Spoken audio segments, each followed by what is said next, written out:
ध्यान क्या होता है? ध्यान जीवन की महानतम कलाओं में से एक है, बल्कि शायद ही महानतम कला है।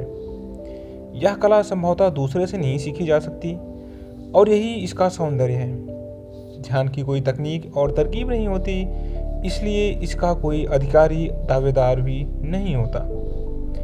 जब आप स्वयं का निरीक्षण करते हुए अपने बारे में सीखते हैं, अर्थात किसी तरह आप खाते पीते हैं, किस ढंग से आप चलते फिरते हैं, क्या बातचीत, क्या गपशप करते हैं, आप इच्छा करना, नफरत करना, जब आप अपने भीतर और बाहर की इन सारी चीज़ों के प्रति सजग और सचेत होते हैं बिना किसी काट छांट के, तो यह ध्यान का ही अंग है।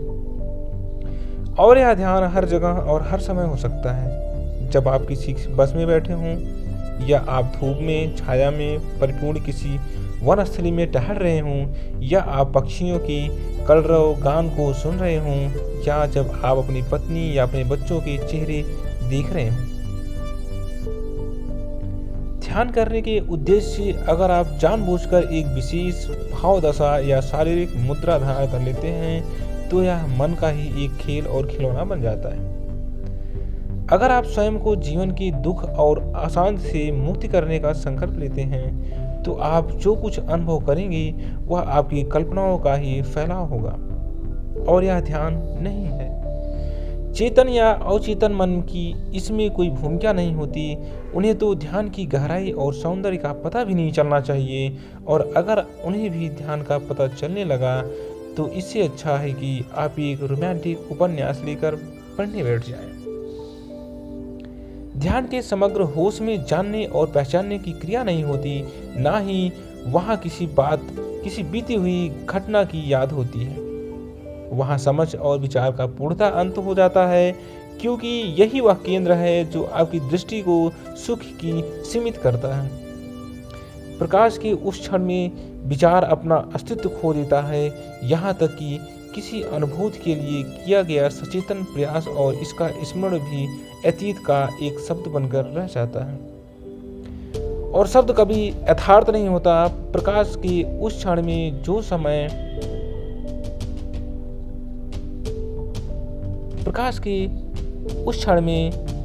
समय का हिस्सा नहीं है, वह जो परम है प्रत्यक्ष होता है, किंतु उस परम का कोई प्रतीक नहीं होता। उसका संबंध ना किसी व्यक्ति से और ना ईश्वर से होता है।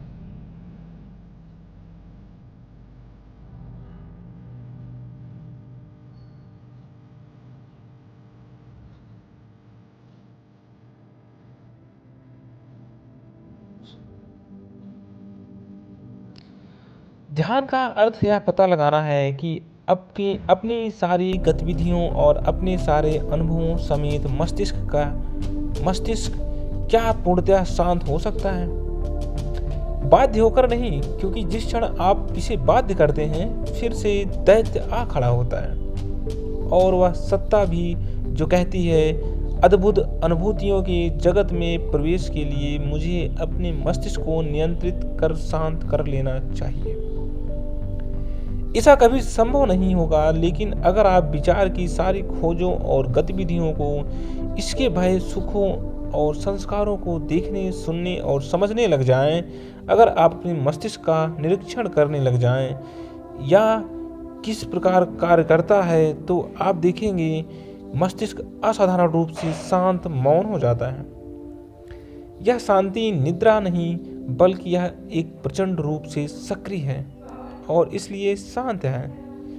विद्युत उत्पन्न करने वाला एक बड़ा यंत्र जब अच्छी तरह कार्य करता है, तो इससे शायद ही कोई ध्वनि निकलती हो। ध्वनि और शोरगुल तभी पैदा होते हैं जब कहीं घर्षण होता है।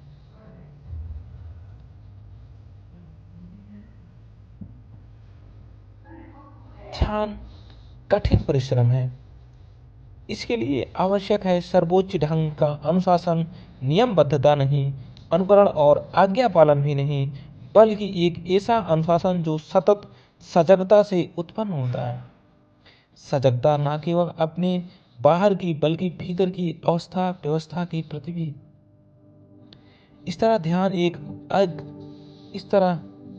एक अलगाव की क्रिया नहीं, बल्कि वह हमारे प्रतिदिन के जीवन में एक ऐसी क्रियाशीलता है जिसके लिए सहयोग, संवेदनशीलता और प्रज्ञा आवश्यक है।